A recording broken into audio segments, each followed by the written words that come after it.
Hey, John Crestani here, and in this video this is not about cats, this is actually about one of the hardest decisions that I've had to make continually in the process of being an entrepreneur and really being successful and being in control of my time and creating luck on my side, which has been dropping my loser friends. Now, that may not sound obvious, but I'm going to go into detail a few stories of my life where I've had to do this, and it's been the most momentous thing in my life to surround myself with a high net worth group of people so that I could move forward in my business, in my career, in my family, irregardless of even if I was doing the right things. And that's by curating a really good social circle. Now, curating a good social circle is nice, but again, the most difficult and the real work around that is actually getting rid of the negative influence. Again, this video is part of my series about taking back control of your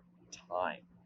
And I'm going to be going into how I was able to drop my loser friends and why I believe so firmly that dropping your loser friends or family members even is going to be one of the most difficult, yet one of the most important decisions you ever make in becoming successful. Prepare for some hard, deep work in this video.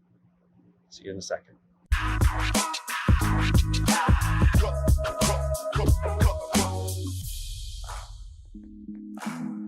Hey, John here, and I like to sit out here and just look at the beautiful shadows across the Santa Monica Mountains sometimes at night. This is where I hang out and just kind of enjoy stuff. Sit out here, play with my daughter. Sometimes I jump from up here into the pool right there, all sorts of stuff. But the reason we're here is because I'm going to tell you a little bit about why dropping loser friends is so important. Now, to back up a little bit, I've been teaching folks, for 5 years now, and I've seen tens of thousands of students come through my courses, and most don't succeed. Some succeed on a stratospheric scale with the same exact content. Now, for me, it's been really fascinating why, given the same input, different people react different ways. And understanding that and kind of cross-referencing it with my own success, I believe is at the meat and the heart of education. It's not just about understanding what makes people successful, it's about understanding what doesn't make people successful. Now, curating a really good social circle has been just monstrous for my own success. Let me give you an example. I surround myself with outgoing people generally, but where this came into, a big problem was during college, is winning in college was being seen as popular. And unfortunately, not unfortunately, whatever, but I got caught up in kind of the fraternity, sorority scene in college. And really how important you were was determined by popularity, what parties you went to, who you were dating, all that sort of stuff. And also, in the fraternity sorority scene, there was a lot of drug use. And I got caught up in that a little bit. And I fell into a crowd of people basically who had rich parents. This is when I went to school at Southern Methodist University in Texas.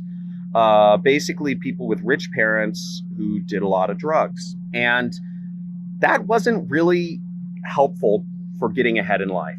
It wasn't helpful at all. What I did was I ended up actually quitting school after 2 years because I went to a local community college in Los Angeles.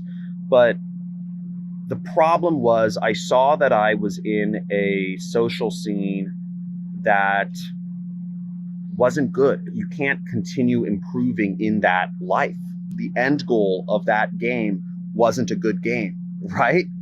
It's just go to more parties, whatever, get a job, get married, brown nose to the people at the top of the fraternity, to get a good job at a good firm or something. So I got out of that and I devoted myself to working and curating myself a better social circle.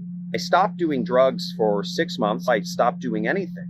But the issue was that these were still the friend group that I'd curated over the last, 1.5 years before I stopped doing, any sort of substances. they were still people I knew. They were still people I saw every day.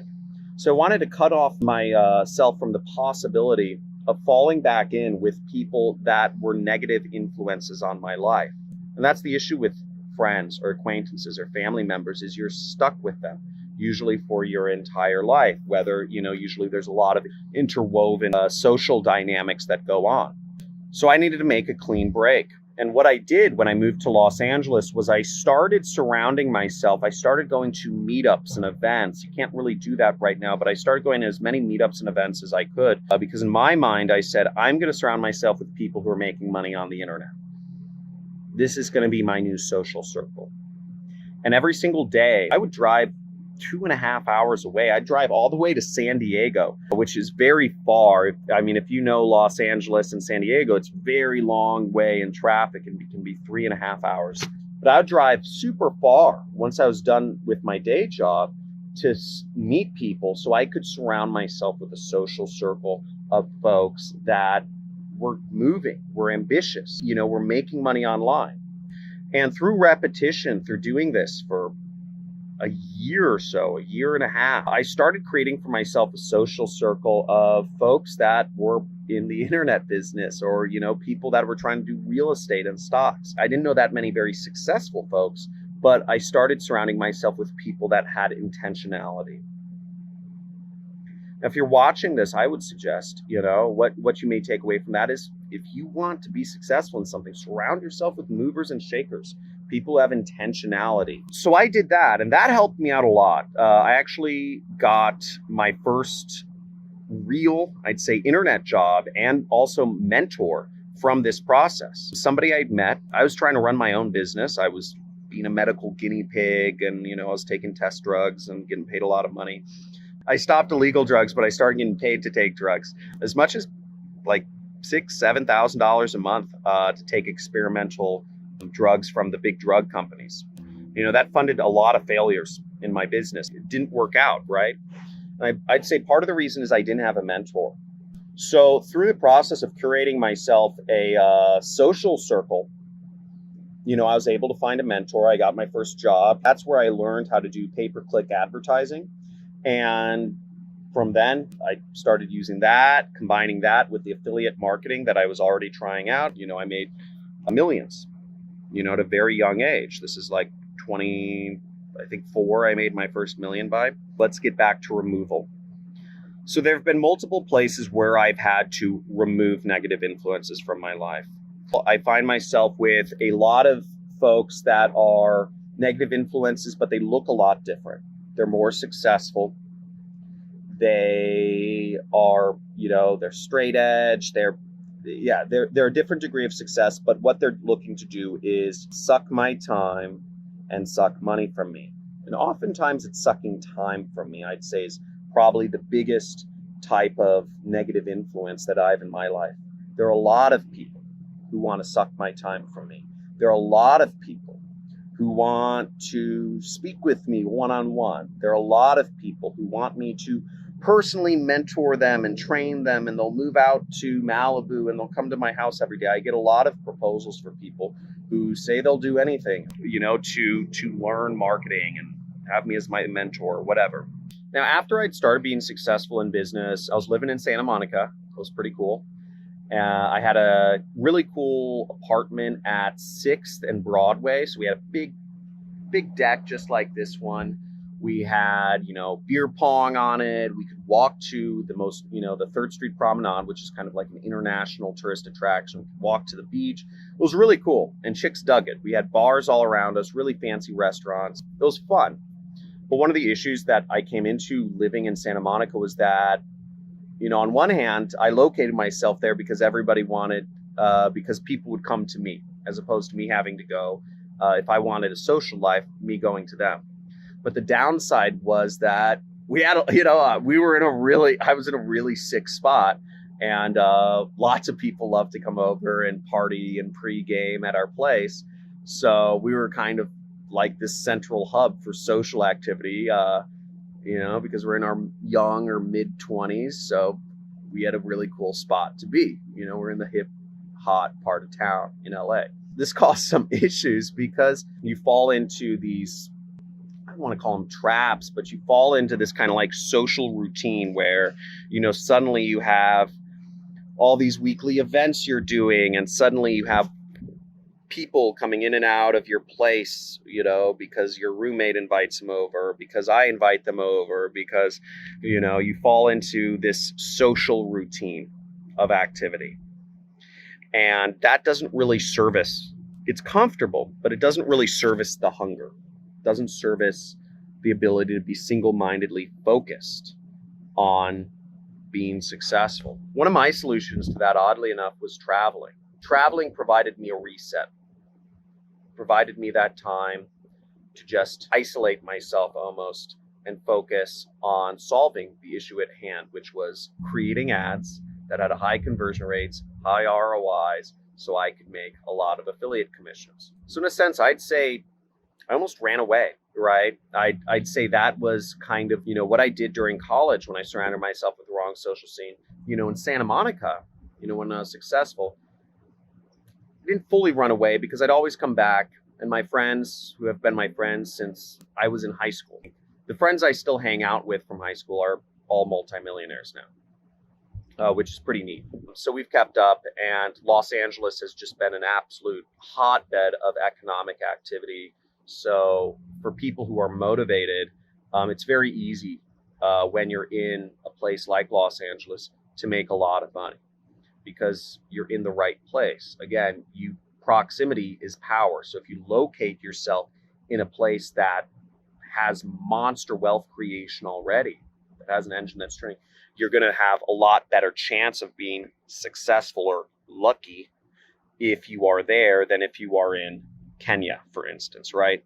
And I'd say the third way that I've actually practiced removing loser friends from my life is slightly different than what you'd expect. It's removing really loser people that work with me from my life. Now, when you're running a business, you almost become friends with the people you work with, or you do become friends with some of the people you work with. Whether that's good or bad, I don't know. I'm a horrible manager, right? I'm not good at managing people. That's why I run an internet business. But I do work with a number of people now, contractors, people that work for me full time, etc., because we're growing. And, I've started getting a substantial business, which is really exciting. But how my business started was I would find people that would want to work for me for a relatively reasonable rates. Okay. And I'll just bring on anybody who wanted to work with me. Right. So I'd say, yeah, you're motivated, you're excited, you want to make it. Let's go work for me. Unfortunately, that attracted to me what I call opportunists. I'd consider many people watching kind of videos on how to make money online, I'd consider them opportunists, right? People that change their mind on what business they're in from week to week, from month to month. People who always have ideas, people who are always talking about what the next crypto is, right? I've heard a lot of these conversations. Yo, which Bitcoin are you investing in? Which crypto? That's what I call opportunist talk. And I attract a lot of those people, right? Because I'm teaching how to start an online business, and I would end up hiring or working with or contracting out or outsourcing work to folks that approach me like that. I always appreciate people who just cold outreach and say, hey, John, I have an idea. I can make you a lot of money. I'm like, cool, thanks. I love people with ideas to make me money. And we start working together. But now I don't go about it that way. What I've done to take back my time is I've had to remove a lot of these opportunist folks, because the issue with opportunists in my mind, it's a great way to make a little money. But ultimately, if you have an opportunistic mindset where you're just really just excited about the opportunity and bouncing around, I found those people don't work as well long term in a company, an organization that is trying to do bigger and better things. Does that make sense? So opportunists don't do that well in jobs. And surrounding myself with folks that, playing for themselves, which is fair. I'm teaching folks how to play for themselves and make money. Doesn't work within a company environment. It doesn't work to build bigger and greater things. I also believe this is why one of the reasons why a lot of teachers like myself in what we call the business opportunity market, the Grant Cardones, the Tai Lopez's, the you name it, don't end up building monstrous world-changing companies. They end up building popular mastermind programs and seminars, multi-level marketing organizations, etc. But not multi-billion dollar sorts of concerns that actually don't just help the world in an incremental way, but help the world in a 0 to 1 type of a way. And I needed long-term folks with very sharp minds to help me get to the next level in my business. So I had to drop a lot of the people that came to me, that even became friends, that started working for my organization in the beginning, because they're too opportunistic. They weren't thinking big picture. They didn't work well in organizations. They couldn't think about systems like that. That's been a very difficult process. That's been a very difficult process for me. It's been a sad process. I'm not altogether happy about it. And it's something that's really happened this past year, where I've dropped a lot of people from my company that have worked with me.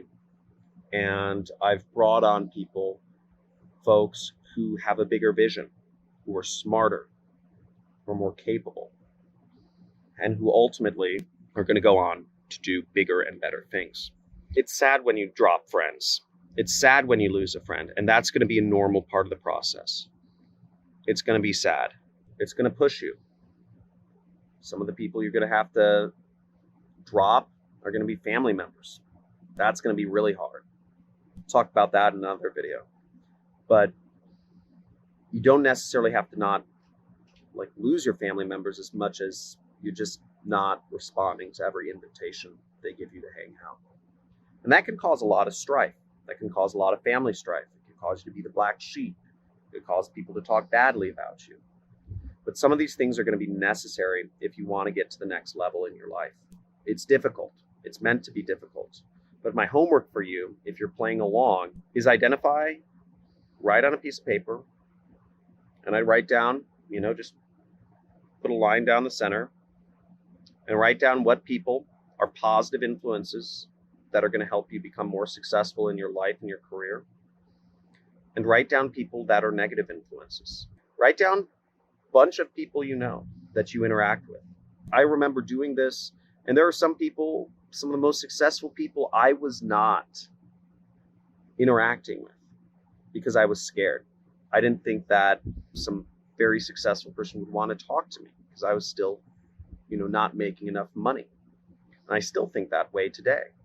I was on a phone call today with a man who sold his company for over $100 million. And I still get nervous about asking him questions or talking to him sometimes because I'm not yet at that level in my life. I have this kind of mental thing going on where I think to myself, I'm not good enough. That goes way deep. My therapist says it has something to do with, I was adopted at birth, so it has something to do with prenatal smells of mothers and stuff like that. But that's been a long-running kind of thing. I'm not good enough, and it's some internal self-talk I've told myself. And I still think it to this day when I'm interacting with more successful people. It's something I have to consciously try to break through. I kept myself away from the most successful people, and I'd relax and go back to the easy people, the drinking buddies, right? The drinking buddies is the best way I call it. That's one of the things I stopped doing. I stopped hanging out with the drinking buddies as well. I stopped hanging out after soccer even. We'd play soccer with my friends, and I wouldn't always go drinking afterwards because I was trying to stop myself from getting into this drag where I get into too comfortable of a place and I stop putting the pedal to the metal in my business. So I'll give you those things to think about. Your homework is identify the winner friends, the winner acquaintances that you should be interacting more with, and also identify which friends or family members you need to drop to become more successful in your life. I hope this helps you out. Drop a like on this video, leave a comment if you have a question or if this has been helpful. Make sure you subscribe and make sure you hit the notification bell. Once again, this video is part of a series of videos where I'm going to be talking about how to get back your time, essentially. How to get back your time, because the stats I've looked at are 99% of folks that watch my YouTube videos on methods to make money online don't do anything. But I'm being a little bit of a contrarian here, as I'm going to focus on the 99% of folks that do nothing. And I want to help you get back more time in your life, so when you make the decision of where you spend your time, you have an abundance of it to do stuff with. Thanks for watching. Talk to you soon. Bye.